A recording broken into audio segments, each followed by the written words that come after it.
حادثة من أغرب الحوادث التي يمكنك سماعها. طفلة عاشت في بئر مظلم مدة 39 يوما وسط الأفاعي المسمومة والخفافيش. لكن السؤال الذي حير أهل القرية هو كيف عاشت هذه الطفلة، ومن كان يعطيها الطعام الذي جعلها على قيد الحياة. هل هو جن أم إنس؟ تابعوا معنا الحلقة لكي تعرفوا أسرار هذه القصة الحقيقية الغامضة. لكن قبل، لا تنسوا الضغط على زر لايك والاشتراك بالقناة. جرت أحداث هذه القصة الغريبة في إحدى القرى النائية في دولة السودان، تدعى قرية سودري. وبطلة القصة طفلة بريئة تبلغ من العمر 13 عاما أو أقل. توفيت أمها عندما كانت صغيرة، وأصبحت تعيش مع والدها وزوجته، والذي كلفها بهذه المهمة الصعبة ألا وهي رعي الأغنام، حيث تحملت الفتاة المسكينة هذه المشقات والمهمات الأكبر من عمرها. وفي اليوم المشؤوم أضاعت الفتاة المسكينة 4 رؤوس أغنام من غنم أبيها. ففي المساء عند عودتها للمنزل جاء أبوها وبدأ بعد الأغنام، فوجد الأغنام غير مكتملة العدد، فاستشاط الأب الأمي من الغضب وقام بضرب ابنته ضربا طويلا. ومن هنا خير الصبية المسكينة أن يلحقها بأمها المتوفاة، أو أن يقتلها هو، أو أن يرمي بها في بئر خارج القرية. فاختارت الصبية المقهورة الخيار الثاني، وهو البئر بدلا عن الموت ساعتها. وقام الأب متحجر الضمير برمي ابنته في البئر، ولم يلقي بالا بدموعها وتوسلاتها له.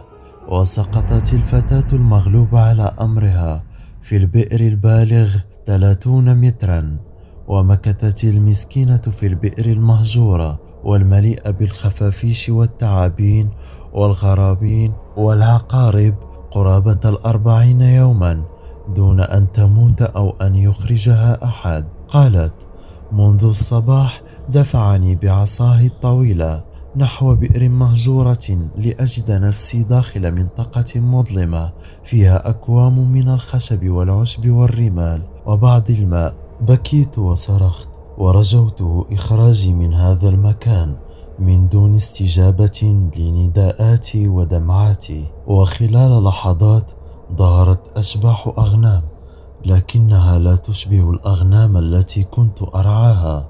وبدأت القشعريرة تكسو جسدي، وأدركت أنني أعيش في عالم ليس كالذي كنت فيه، فلا ضوء ولا شمس ولا أكل ولا شرب. ظهرت تعابين كبيرها وصغيرها، وأحاطت بالعقارب الملونة، وكنت أبعدها عني بواسطة تلك الأخشاب. أحسست أنني جائعة وعطشة، فوقف أمامي شخص في هيئة رجل من دون وجه، ولكنه يرتدي ملابس بيضاء ويحمل في يده إناء مستديرا مليئا بحليب الإبل ممزوجا بقليل من الملح، ورجاني أن أتناوله. ففعلت، واختفى ذلك الإنسان. ظللت أبكي وأدعو الله أن ينقذني من تلك المحنة، ولم يكن لدي أي غذاء سوى حليب الإبل. وتتابع أم شوائل قصتها هكذا: عشت مقهورة 39 يوما ليقف أمامي ذلك الرجل في زيه الأبيض قائلا: هذه هي آخر وجبة أقدمها لك، وغدا سوف يأتي من ينقذك من هنا، لكن وصيتي الوحيدة هي أن تبدلي اسمك ليصبح آمنة. أطل فجر اليوم 40، والصبية تواصل الأنين والبكاء والصراخ ليسمعها طفل في 10 من عمره. جاء مارا بتلك البئر المهجورة، فأبلغ أهل الحي أن هناك أصوات أنين تنبعث من داخل البئر المهجورة، فتنادى أهل الحي لسماع ذلك الأنين المتواصل، خاصة وأن ما يشاع حول تلك البئر أنها بئر يسكنها الجان. فاقترب شاب يدعى خير الله وقال لي: هل أنت إنسان أم جان؟ أجبته: أنا إنسان والله، أرجوكم أنقذوني، حبال وأقطان وعقارب. قالت: سمعت أصواتا وتهليلا وتكبيرا، لكن أصوات الأغنام لم تفارق مسمعي، حتى هبط من مدخل البئر رجل اسمه عبد الخير يحمل حبالا طويلة ومسندا وبعض الأقطان، وربطني بتلك الحبال وأسند ظهري إلى مسند صغير وهو يحمل بطارية صغيرة، وظل يردد قولي: يا لطيف يا لطيف.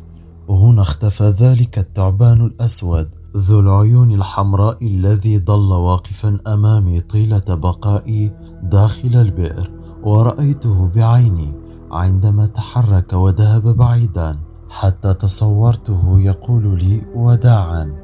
هنا تدخلت جدتها فاطمة لتقول: شوائل ظهرت كعظم من دون لحم، والأشواك اختلطت بضفائرها، والعقارب ملتصقة على فروة رأسها، ولكنها لم تؤذها، مما دفع بالخير الذي أنقذها ليقص شعرها الذي كان طويلا جدا.